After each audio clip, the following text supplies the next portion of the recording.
이 사도행전 12장은 베드로의 그 추록 사건을 기록하고 있습니다. 베드로가 그 감옥에 갇힌 거는 두 번의 먼저 경험이 있었어요. 4장에서 한 번 있었고 5장에서도 한 번 있었습니다. 그러니까 베드로가 감옥에 들어간 걸로 따지면 12장에서는 베드로가 이제 세 번째 감옥에 들어가게 된 것이죠. 요즘식으로 말하면 전과 3범이 되겠네요. 감옥에 들어갔어요. 근데 12장만 내용을 놓고 보면 천사가 나타나서 베드로를 구출하는 장면이고 굉장히 드라마틱하고 굉장히 극적인 내용이 이렇게 전개되고 있는데요. 원래는 사도행전 전체 흐름을 고려해 보면은 12장은 건너뛰어도 되는 그런 상황입니다. 왜냐하면 11장 19절부터 보시면은 그때에 스데반의 일로 일어난 환란으로 말미암아 흩어진 자들이 베니게와 구브로와 안디옥까지 이르러 유대인에게만 말씀을 전하는데 그 중에 구브로와 구르네 몇 사람이 안디옥에 이르러. 그러니까 이게 다 뭐냐면 예루살렘 위쪽입니다. 소아 시리아 예루살렘 북쪽에 이제 시리아 뭐 안디옥 이런 데를 얘기하는 거예요. 구브로는 그 북서쪽의 섬이고요. 그래서 이제 하나님의 복음이 이제 이방 땅에 전해지는데 주로 나오는 표현이 뭐냐면 안디옥이라고 하는 지역입니다. 그렇죠? 그 26절에 보시면 만남에 안디옥에 데리고 와서 둘이 교회 1년간 모여 있어 큰 무리를 가르쳤고 제자들이 안디옥에서 비로소 그리스도인이라 일컬음을 받게 되었더라. 그러니까 안디옥에서 비로소 예수 믿는 사람들 그리스도인이라 일컬었다. 이렇게 그 안디옥이라는 그 내용이 지역명이 계속 강조되고 있어요. 13장을 한번 가보시죠. 13장 1절에 가보시면 우리가 뭐 이제 사도 바울과 바나바가 선교사로 파송되는 선교 사역에 있어서 선교 1세대 선교 처음 시작을 알리는 그 사도행전 13장의 이야기가 어디 이야기예요? 안디옥 이야기란 말이죠. 안디옥 이야기예요. 그래서 사실은 11장을 그냥 12장을 빼고 11장과 13장을 읽으면 자연스럽습니다. 12장의 이야기는 빼도 될 것 같은 그런 내용인데 왜 12장의 이야기가 여기에 등장하게 되었을까? 하나님께서 그의 교회를 세우시고 복음을 전개하는 데 있어서 하나님께서 그의 교회를 어떻게 다스리시고 인도하시는가 하는 것을 보여주기 위한 그런 내용으로 보여집니다. 일단 본문을 좀 보면서 우리가 보겠습니다. 살펴보겠습니다. 1절부터 보시면 그때 헤롯 왕이 손을 들어 교회 중에서 몇 사람을 해하려 하여 요한의 형제 야고보를 칼로 죽였다. 아주 어마어마한 이야기, 사도 한 사람을 죽이는 이야기인데요. 아주 간단하게 언급이 되고 있어요. 그때 헤롯 왕이 손을 들어 교회 중에서 몇 사람을 해하려 하였다. 그러니까 교회 지도자 중에 몇 사람이었던 것으로 보입니다. 교회가 이제 점점 커지니까 교회 지도자 중 몇 사람을 죽이려고 했는데 그 중에 샘플로 야고보 사도를 죽였다. 어마어마한 이야기인데 아주 짤막한 언급으로 내용이 시작이 됩니다. 근데 이렇게 죽인 동기가 뭐냐 하니까 3절에 보면 유대인들이 이 일을 기뻐하는 것을 보고, 그러니까 여기서 나오는 헤롯은요, 예수님 탄생 때 유아 살해를 했던 헤롯의 할아버지 뻘에 해당하는 거예요. 그 할아버지의 손자 되는 헤롯 아그리파 1세입니다. 근데 이 사람은 당시에 유대인들하고 아주 친했다 그래요. 유대인들, 바리새인들, 종교 지도자들하고 아주 그 결속이 잘 돼 있어서 그 사람들하고 아주 정치적인 그런 동맹 관계가, 결속 관계가 아주 가까웠다고 알려지고 있습니다. 그러니까 자기의 정치력, 그리고 로마에서 이 헤롯 아그리파를 유대에 보냈는데 유대를 더 잘 통치하고 있다 하는 것을 유대인들의 환심을 사기 위해서 유대인들 쪽에서 지금 제일 골칫거리가 누구냐, 유대인들 사이에서 지금 제일 골칫덩이로 등장하는 세력이나 존재가 누구냐 하면 그리스도인들이었습니다. 그런데 그리스도인들을 전체를 다 핍박하기에는 어렵고 하려면 어떻게 해야 됩니까? 수장을 지도자를 죽이는 일이 제일 효과적이거든요. 그래서 이 헤롯 아그리빠가 유대인들의 환심을 사기 위해서 이 야고보를 칼로 죽입니다. 여기 야고보는 2절에 요한의 형제 야고보라고 그랬으니까 그 세베대의 아들 요한과 야고보, 세베대의 아들 둘을 가리키는 겁니다. 그러니까 아마 이 야고보가, 여러분 그 복음서에 보시면 예수님께서 변화산상 가실 때 누구를 데려가죠? 요한, 야고보, 요한, 베드로 이렇게 들어가죠. 그러니까 아마 이 야고보와 요한, 베드로 이 세 명은 초대교회에 제일 그 위치에, 높은 위치에 있었던 지도자로 보였던 것입니다. 그러니까 야고보를 죽였죠. 그리고 나서 3절에 보니까 유대인들이 이 일을 기뻐하는 것을 보고 베드로도 잡으려 할세. 참 권력이 무서워요. 권력이라고 하는 것이 사람 생명을 아주 우습게 생각합니다. 권력이라고 하는 그 틀이 우리에게 이렇게 들어오면은요, 사람을 사람으로 보지를 못해요. 그저 나의 정치적인 목적을 이용하기 위한 수단 정도로밖에 안 되는, 사람이 다 숫자화 되는 거예요. 숫자화. 여러분 오징어 게임 보셨습니까? 오징어 게임 아주 적나라하게 오늘날의 시대를 그 이야기하는 내용인데, 사람을 다 456명이 다 사람이에요. 사람을 숫자로 다 환산하고 돈으로 다 환산. 돈도 다 숫자로 환산. 물질주의와 숫자가 같이 가는 거죠. 그러니까 이 헤롯은 우리 오늘 시대를 얘기하는 거, 그 시대에도 이 세상은 사람을 자기의 정치적인 권력을 확장하기 위해서 사람을 죽이는 것을 아주 가볍게 생각하는 그런 흐름 속에 놓여 있습니다. 그래서 베드로도 잡으려 할새, 여기 3절에 보니까 때는 무교절 기간이었더라. 근데 베드로를 잡아서 죽이려고 하는데 이게 명절이었어요. 무교절은 6월절부터 무교절까지 한 일주일 정도를 지키는 유대인의 대표적인 명절이에요. 이때는 사형도 못하고 재판도 못합니다. 예수님도 십자가에 잡히실 때 무교절이었거든요. 그래서 그걸 조심했거든요. 그때 재판할 때도. 그래서 하여튼 이렇게 무교절 기간이 공교롭게 돼서 이 베드로를 바로 죽이려고 했는데, 무교절 기간이라 바로 죽일 수 없어서 4절에 보니까 잡음에 옥에 가두어 군인 내식인 네팩에 맡겨 지키고 6월절 후에 백성 앞에 끌어내고자 하더라. 왜 이렇게 했을까요? 헤롯은 군인 내식인 네팩에 맡겼어요. 16명을 짰다는 거예요. 조를. 그러니까 베드로 한 사람을 죽이기 위해서 16명의 조를 편성해서 4명씩 돌아가면서 했다는 거죠.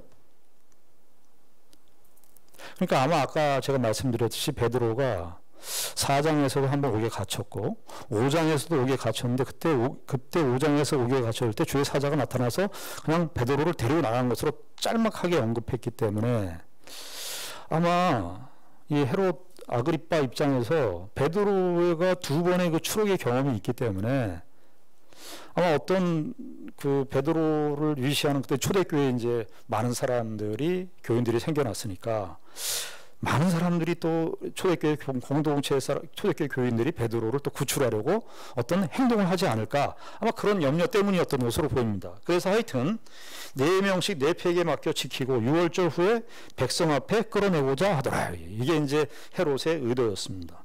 5절에 보니까 이에 베드로는 옥에 갇혔고 교회는 그를 위하여 간절히 하나님께 기도하더라. 교회는 간절히 기도했습니다. 교회는 무엇을 위해서 기도했을까요? 기도 제목이 뭐였을까요? 요즘식으로 하면 철야기도 한 건데, 베드로가 잡혀 들어갔으니까 기도 제목이 구체적으로 뭐였을까요? 어떤 기도 제목이었을까요? 우리 자세하게 알 수 없죠. 무슨 기도였을까요? 베드로 살려주세요 그랬을까요? 베드로 좀 살려주십시오 그렇게 했을까요? 그렇게 했을 것 같지 않아요. 왜냐하면 지금 야고보가 죽었거든요. 그리고 헤롯이 베드로를 아주 엄중하게 옥에 가뒀다는 사실을 초대교회가 알고 있는 거예요. 초대교회는 그 전에 스데반도 죽었고 또 사도로서는 처음으로 야고보도 죽였기 때문에 아마 베드로도 이제 곧 죽겠구나. 그래서 아마 초대교회가 열심히 기도한 제목은, 하나님, 베드로를 걷어가시되 우리 하나님께서 우리 교회를 인도하시고 우리 남아있는 자들을 위하여 하나님께서 친히 역사하시고, 하나님께서 친히 지도자를 세우시고, 하나님께서 친히 우리 교회를 살아남아 있는 자들을 하나님께서 인도하시고 베드로가 그곳에서 하나님께서 일하시는 것들을 잘 감당할 수 있도록 순교를 잘 감당할 수 있도록 이렇게까지는 아니지만 하여튼 그런 기도를 하지 않았을까. 살려달라고는 기도하지 않았을 것 같아요. 왜냐하면 야고보가 죽은 것을 아니까. 아마 여기 간절히 기도했다 이 표현이 나오는데 간절이라고 하는 것이 예수님께서 겟세마네 동산에서 간절히 기도한 내용이 나오거든요. 그 기도의 내용이 뭐였죠? 예수님께서 기도하신 내용이 주여 이 잔을 내게서 돌리시옵소서. 그러나 내 뜻대로 마옵시고 하나님의 뜻대로 하옵소서. 아마 정확하게 우리가 알 수 없지만 초대교회가 베드로를 하나님께 맡기면서 하나님의 뜻대로 우리는 베드로가 살아서 같이 있는 것도 좋지만 하나님의 뜻대로 하시옵소서. 아마 그런 기도를 하지 않았을까. 구체적으로 어떤 건지 잘 모르겠어요. 하여튼 그렇게 초대교회는 기도를 했습니다. 6절에 보니까 헤롯이 잡아내려고 하는 그 전날 밤에 베드로가 두 군인 틈에서 두 쇠사슬에 매어 누워 자는데 파수꾼들이 문 밖에서 옥을 지키더니 7절 호련히 주의 사자가 나타나매 옥중에 광채가 빛나며 또 베드로의 옆구리를 쳐 깨워 이르되 급히 일어나라 하니 쇠사슬이 그 손에서 벗어지더라. 지금 6절에 보니까 헤롯이 잡아내려고 하는 그 전날 밤, 그러니까 아마 6월절 끝나기 전날 밤이었어요. 이제 베드로를 바로 죽이기 전날 밤인데 베드로가 두 군인 틈에서 두 쇠사슬에 매어 누워 자는데 파수꾼들이 문 밖에서 옥을 지키더니, 그러니까 이게 전체 상황이 어떻게 되냐면 4명씩 조를 형성했는데 두 명은 베드로와 함께 같이 잠을 잤던 것으로 보입니다. 왜냐하면 7절에 보니까 호련히 주의 사자가 나타나며 옥중에 광채가 빛나며 또 베드로의 옆구리를 채 깨워 이르되 급히 일어나라 하니 쇠사슬이 급히 벗어지더라. 여기 6절에 보면 두 군인 틈에 또 두 쇠사슬에 매여 이렇게 있다고 그랬잖아요. 그러니까 간수들이 2명, 병사들 2명이 베드로와 옥 안에서 같이 자고 있는 거예요. 추측컨대 베드로의 그 손목에 있는 쇠사슬을 하고 같이 묶여 있지 않았을까 싶습니다. 도망가지 못하도록. 그리고 바깥에 옥문을 지키는 파수꾼이 2명 있었고, 그리고 마지막에 쇠문이, 그러니까 3중으로 베드로를 가둬두고 있었던 것으로 보입니다. 자, 그런데 6절에 파수꾼들이 문 밖에서 옥을 지키더니 7절에 호련히 주의 사자가 나타났습니다. 주의 사자가 나타나며 옥중에 광채가 빛나요. 광채가 빛나며 또 베드로의 옆구리를 쳐 깨워 이르되, 그러니까 이 베드로는 여기 6절 7절의 내용을 보면 베드로는 잠을 잤어요. 근데 잠을 깊이 들었던 것 같아요. 천사가 어떻게 했어요? 발로 찼대요. 발로 찼다는 거죠. 베드로는 왜 잠을 잤을까? 사도행전 16장에 가면 바울과 실라가 빌립보 감옥에 갇히는 내용이 나오는데 바울과 실라는 거기에서 기도하고 찬미했죠. 옥중에서. 그런데 베드로는 여기서 잠을 잤어요. 아마 베드로가 잠을 잤을 때 예수님께서 풍랑 가운데 있었을 때 베드로가 제일 먼저 예수님, 우리가 이게 어떻게 된 겁니까? 이렇게 했을 때 베드로가 예수님 주무시는 모습을 보면서 아마 베드로는 자기의 생명이 이제 다음날 아침이면 죽을 것 같으니까 모든 것을 맡긴 것이 아닌가. 네. 베드로가 잠을 잤던 것으로 보입니다. 그리고 베드로도 야고보가 죽는 것을 보았고, 초대교회가 핍박 가운데 있는 그 서슬퍼런 핍박 가운데 있다는 것을 너무나 잘 알고 있었기 때문에 베드로는 이 시점쯤에는 하나님께서 나의 역할을 여기서 끝을 내시나 보다. 아마 베드로는 그래서 잠을 깊이 잤던 것으로 보입니다. 그런데 7절에 호련히 주의 사자가 나타나며 옥중에 광채가 빛나며 또 베드로의 옆구리를 쳐 깨워 이르되 급히 일어나라 하니 쇠사슬이 그 손에서 벗어지더라. 근데 여기 그리고 8절에 천사가 이르되 띠를 띠고 신을 신으라 하거늘 베드로가 그대로 하니 천사가 또 이르되 겉옷을 입고 따라오라 하는데 7절과 8절에서 호련히 천사가 나타났는데 감옥에 있는 입장에서 보면은요, 여기서 지금 천사의 발언의 내용이 다 나와요. 천사가 발로 차서 깨워 이르되 급히 일어나라, 명령이에요. 급히 일어나라 하니 쇠사슬이 그 손에서 벗어지더라. 8절에 천사가 이르되 띠를 띠고 신을 신으라. 이게 몇 마디를 한 거예요 지금? 일어나라, 띠를 띠어라. 이게 다 명령이에요. 띠를 띠어라, 신을 신어라, 그리고 갑옷을 입고 따라오라. 그렇게 돼 있죠. 이게 지금 감옥에 갇혀 있으니까, 또 간수들이 옆에 있으니까 어떻게 해야 돼요? 천사가 얼른 들쳐고 뛰든지 빨리 조심스럽게 따라오라 그러든지.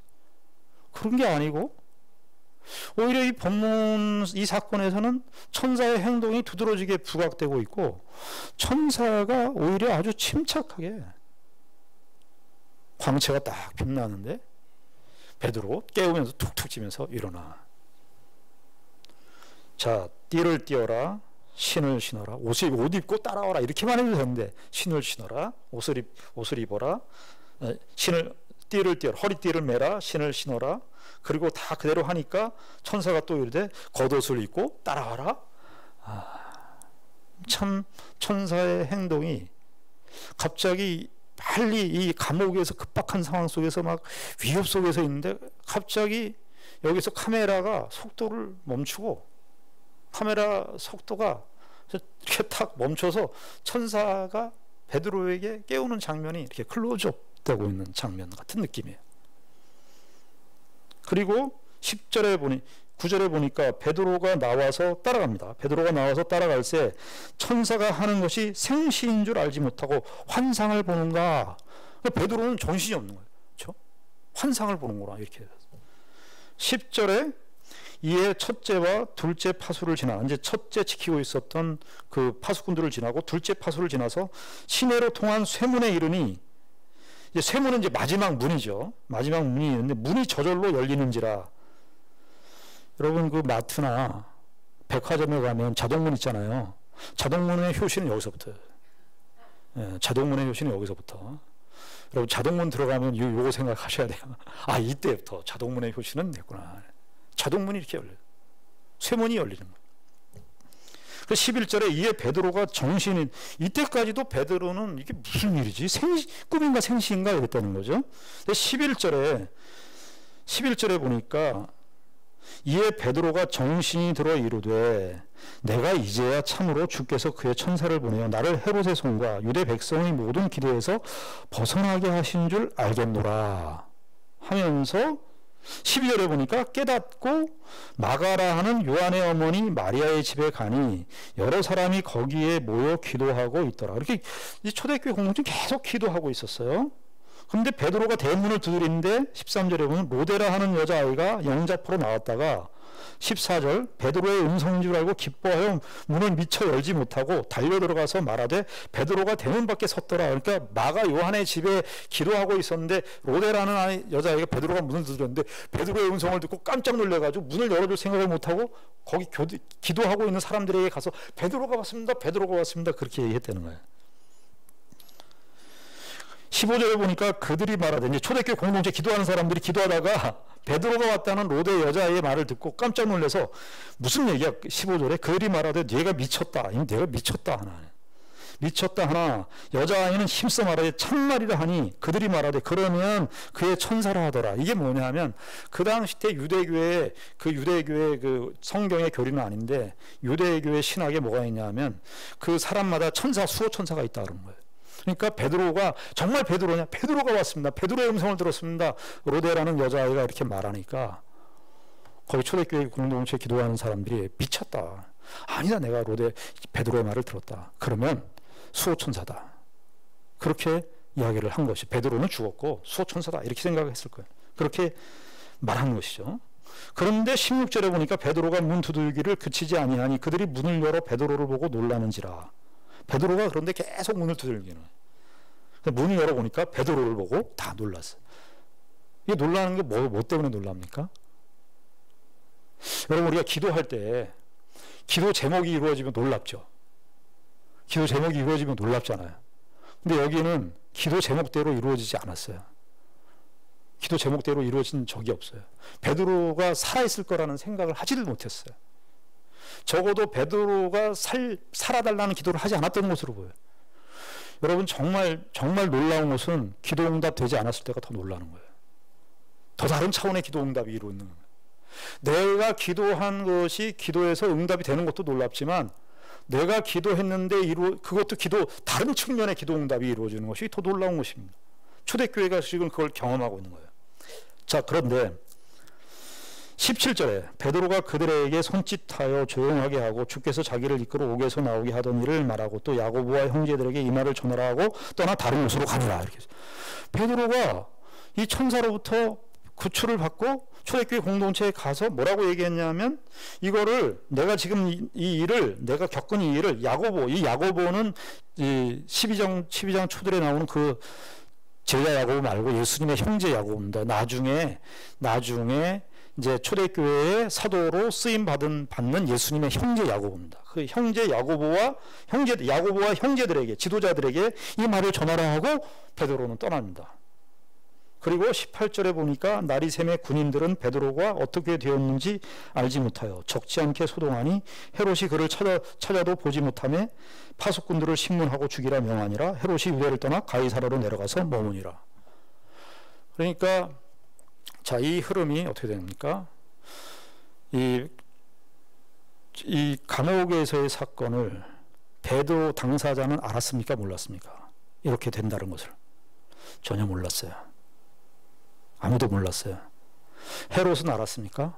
헤롯은 더더욱 몰랐죠. 헤롯은 나중에도 어떻게 간수들이 죄수를 찾을 수가 없는 거예요. 그래서 18절에 보면 나리샘의 군인들은 베드로가 어떻게 되었는지 알지 못하여, 알지 못하여 적지 않게 소동하니 19절에 헤롯이 그를 찾아도 보지 못하며 파수꾼들을 신문하고 죽이라 명하니라. 이게 그 당시 때 로마 법이었어요. 로마 법이 뭐냐 하면 파수꾼들이 죄수를 지키지 못할 때는 그 죄수가 당하는 형벌을 그대로 당해야 했어요. 그래서 이 간수들도 죽게 됩니다. 아무도 알지 못했어요. 초대교회도 기도했지만 베드로가 이런 식으로 살아날 것을 아무도 알지 못했습니다. 지금 이 베드로가 헤롯의 예루살렘의 이 감옥에서 나오는 이 구출 사건은 무엇을 얘기하라는 것일까요? 그 사건을 통해서 결국은 하나님께서 그의 교회를 통치하시고 다스리신다 하는 것을 보여줍니다. 그 가장 결정적인 오늘 사도행전 12장의 결론이 무엇이죠? 20절부터 23절까지 나오는 이 헤롯의 결론입니다. 그러니까 12장은 어떻게 됐어요? 헤롯 왕으로 시작해서 사실은 24절, 25절은 막간처럼, 사도행전의 막간처럼 중간에 이제 흐름을 연결해주는 그런 표현이고, 사실 12장의 마지막은 이 헤롯의 마지막을 이야기하는 것으로 끝이 나는 겁니다.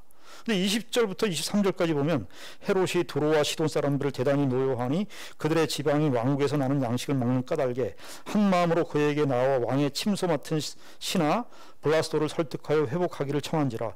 헤롯이 나를 택하여 왕복을 입고 단상에 앉아 백성에게 연설하니 백성들이 크게 부르되 이것은 신의 소리요 사람의 소리가 아니라 하거늘 헤롯이 영광을 하나님께로 돌리지 아니하므로 주의 사자가 고치니 벌레에게 먹혀 죽으니라. 사실 사도행전 12장은 베드로도 주인공도 아니고요, 초대교회도 주인공이 아닙니다. 누가 주인공이냐 하면 표면적으로 나타나는 주인공은 헤롯입니다. 근데 이 헤롯이 어떻게 결말이 됐다는 거예요? 여기 20절에 보면 헤롯이 두로와 시돈 사람들을 대단히 노여했대요. 두로와 시돈 사람들이 헤롯하고 이렇게 안 맞았던 것 같아요. 그러니까 이 두로와 시돈 사람들은 헤롯에게 양식을 얻어먹기 때문에 잘 보이게 하기 위해서 헤롯에게 침소 맡은 사람 블라스도를 설득해서 화목하기를 청했대요. 그래서 이 헤롯이 어떤 날을 택해서 왕복을 입고 단상에 혼자 백성에게 연설했습니다. 그러니까 아마 두로와 시돈 사람들이 헤롯에게 잘 보이게 하기 위해서 자리를 마련했는데 22절에 보면 이 두로와 시돈 사람들이 뭐라 그래요? 백성들이 크게 부르되 이것은 신의 소리요 사람의 소리가 아니라, 이렇게 한 거예요. 그러니까 두로와 시돈 사람들이 헤롯에게 믿게 보였는데, 이게 이제 저 헤롯에게 잘 보여서, 참 이 세상에 우리가 보는 현실들이에요. 우리가 세상으로부터 받는 힘과 그 권세를 어떻게 그 세상의 권력을 가진 자에게 잘 보여서 나의 삶의 안위를 더 연장시켜 보려고 하는 두로와 시돈 사람들의 이런 모습도 이렇게 비춰지고 있어요. 근데 이 사람들이 어떻게 합니까? 아부를 하는 거죠. 아첨을 하는데 신의 소리다, 헤롯이 소리를 지르니까. 당신은 사람이 아니다, 신의 소리다, 이렇게. 그런데 23절에 보니까 헤롯이 영광을 하나님께로 돌리지 아니하므로 주의 사자가 곧 친히 벌레에게 먹혀 죽었다. 이것이 사도행전 12장의 이야기예요. 하나님께서 결국은 헤롯을 치셨다 하는 것을 말해주고 있습니다. 하나님께서 무엇을 얘기하라는 것입니까? 하나님께서 그의 교회를 그의 주권과 그의 능력으로 가장 힘 있는 자, 세상에 권력 있는 자를 하나님께서 다스리시고 통치하시고 연약하고 보잘것없다고 생각하는 그의 교회를 하나님께서 친히 보호하시고 돌보신다라고 하는 사실을 헤롯이라고 하는 사람을 통해서 오히려 하나님의 인도하심을 크게 부각시키고 있는 것입니다. 우리도 저와 여러분들의 신앙생활에 가장 큰 시험이 뭐냐면 우리 하나님께서 나의 인생을 정말 인도하시는 거 맞나? 하나님께서 나의 인생을 보호하시는 거 맞나? 수요일 날도 예배드리고 주일 날도 예배드리고 그렇게 하지만 우리가 끊임없이 우리의 인생을 살면서 신앙생활을 하면서 들어오는 시험은 뭐냐면 하나님께서 나의 인생을 인도하시는 거 맞나? 나와 함께 하시는 거 맞나? 이것이 우리에게 가장 큰 시험 아닙니까? 오늘 이 초대교회 베드로가 이 말을 야고보와 그의 형제들에게 교회에게 부탁했다고 하는 이것은 바로 하나님께서 지금 이 세상의 위협과 헤롯의 핍박과 두려움 앞에 세상 권세의 힘 앞에 있지만 하나님께서 그의 교회를 지키시고 그의 백성들을 보호하신다 하는 사실을 전달하라고 얘기했던 것으로 보입니다. 하나님께서 그의 교회를 다스리시고 우리의 삶을 지키시고 보호하신다는 것입니다. 여러분, 우리가 요즘에 이사야서 있는 말씀을 봅니다. 이사야 40장에 보면 분위기가 바뀌어요. 1장부터 39장까지가 심판에 관한 이야기인데 40장부터 예수 그리스도 메시아 탄생에 대한 예언으로 하나님의 구원에 관한 이야기가 시작이 됩니다. 그때 외치는 자의 소리요, 광야에서 외치는 자의 소리요 하면서 그 왕의 오심을 세례 요한이 그것을 인용하죠. 그것을 인용하면서 외치는 자의 소리요 하면서 뭐라고 얘기합니까? 모든 육체는 풀이요 그렇게 말합니다. 모든 육체는 풀이요. 그럴 때 그 광야에서 외치는 자의 이스라엘 백성들 주변에 이스라엘 백성들에게 풀이라 그럴 때 이스라엘 백성들을 그 외치는 자의 소리가 무엇을 염두에 두었을까요? 그 당시 때 이스라엘을 압박하고 있었던 아수르, 그리고 40장부터는 바벨론 포로에 될 것을 예언하는 것인데 그 당시에 세상의 강대국 아닙니까? 그 강대국들이 뭐라 그러는 거예요? 하나님의 눈에서는 풀이라는 거예요. 풀. 들의 꽃과 같은 것이다. 헤롯이 이 세상의 모든 권세를 이 세상이 모든 힘과 권세로 하나님의 백성들을 압박하고 우리를 위협하고 유혹하지만 하나님께서 그의 백성들을 지키시고 보호하신다는 것입니다. 저는 이 세상 나라에 아수르, 바벨론, 로마, 미국 이 세상의 모든 강대국들 누구만이 그렇게 풀을 얘기할 수 있어요? 하나님만이 풀이라고 말할 수 있어요. 그런데 누구도 그렇게 할 수 있어요. 신자들도 그렇게 할 수 있어요. 왜? 우리가 하나님을 믿으니까. 대단한 거 아닙니까? 하나님이 이 세상의 모든 권세를 풀과 같은 존재로 말한다면 그 하나님을 믿는 우리도 그 세상의 풀이라고 생각하고 살아야죠. 유일하게 이 세상에 대해서 풀이라고 말할 수 있는 사람 바로 우리들 아닙니까? 하나님께서 이 헤롯을 죽임으로써 교회를 하나님의 주권과 하나님의 능력으로 지키시고 보호하시니 걱정하지 말아라, 두려워하지 말아라, 너희의 인생길을 가라. 그것이 하나님께서 이 헤롯의 사건을 통해서 보여주는 것입니다. 다시 한번 우리가 결론을 보면서 야고보의 죽음을 이 맥락에서 이 결론을 가지고 다시 한번 야고보의 죽음을 생각해 보십시다. 12장 2절에 요한의 형제 야고보를 칼로 죽였다. 자, 야고보는 칼로 죽임을 당했어요. 베드로는 구출을 받았어요. 베드로가 더 이뻐서 구출을 받았습니까? 야고보는 못나서 능력이 부족해서 야고보는 죽었습니까? 야고보의 죽음을 우리가 어떻게 읽어야 됩니까? 하나님의 이 헤롯에 관한 이 결론의 관점으로 보자면 이 야고보의 죽음을 우리는 어떻게 봐야 하겠습니까? 이것 역시 하나님의 역사의 섭리로 보는 것입니다. 하나님께서 야고보 사도에게는 순교의 열매라고 하는 그 자리를 하나님께서 주신 것입니다. 표면적으로 보면 헤롯의 칼에 의해서 죽은 것이지만 마치 예수님께서 이 땅에 오셔서 많은 대제사장들의 손에 의해서 죽인 것 같지만 예수님이 스스로 자신의 목숨을 이 세상에게 십자가에 자신의 목숨을 능동적으로 주신 것처럼 보이지 않는 하나님의 섭리가 야고보에게 순교라고 하는 이 영광을 주신 것입니다. 야고보는 순교로서 더 이상 나타나지 않고요. 베드로도요. 여기 12장에 사라지고 난 다음부터 15장에 예루살렘 회의 때 아마 그게 한 6년 정도 지났을 거예요. 예루살렘 회의 때 잠깐 나타나고 베드로는 등장하지 않습니다. 베드로가 뒤에 남아서 베드로 전서인가 베드로 후서를 썼든지 아니면 야고보가 순교해서 일찍 죽었든지 다 어떤 겁니까? 하나님의 섭리의 손길이고 하나님의 역사의 한 페이지를 장식하는 것입니다. 우리가 이것을 어디에서 볼 수 있습니까? 사도행전 초반부에서 볼 수 있죠. 우리가 어떤 경우를 예로 생각할 수 있습니까? 스데반과 바울을 예로 들 수 있습니다. 스데반은 8장에서 죽습니다. 7장에서 죽습니다. 그렇죠? 7장에서 스데반은 죽고 바울이 등장합니다. 바울이 더 잘났습니까? 스데반이 못났습니까? 여러분, 우리가 가진 저와 여러분들의 역할들이 다 있습니다. 야고보가 바울이 될 필요가 없고 바울이 야고보가 될 필요가 없습니다.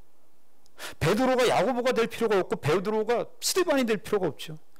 하나님께서 다 자기에게 맡기신 역할을 따라 하나님이 자신의 인생의 그릇들을 주셔서 그 역할을 따라서 하나님의 백성으로 살게 하셨습니다. 하나님께서 하나님의 교회를 이렇게 인도하시고 하나님께서 그 크신 인도하심과 복주심과 그 역사로 저와 여러분들의 인생도 함께 하시고 지키시고 보호하실 것입니다. 우리가 세상의 어떤 조건과 형편으로 하나님의 인도를 덜 받았느니 하나님의 인도를 더 많이 받았느니 하는 것은 다 우리의 생각에 세상이 만들어 놓은 가치 기준에 영향을 받은 것뿐입니다. 여러분들은 여러분들대로 우리는 우리대로 각자의 하나님께서 우리에게 맡기신 그 역할을 따라 하나님의 인도하심이 여러분들의 인생 속에 우리의 인생 속에 충만하게 복되게 인도하실 것입니다. 우리가 하나님을 아버지로 부르는 한 우리는 어떤 영역에서도 하나님의 인도하심과 하나님의 역사하심을 하나님의 함께하심이 취소되거나 약화되거나 경감되지 않습니다. 하나님의 인도하심 그 어떤 세상의 조건 속에서도 우리의 인생을 인도하시고 그의 백성들을 보호하십니다. 기도하겠습니다. 하나님 아버지 은혜를 감사합니다.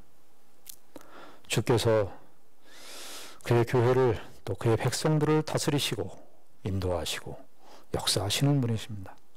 우린 그것을 믿는 사람들입니다.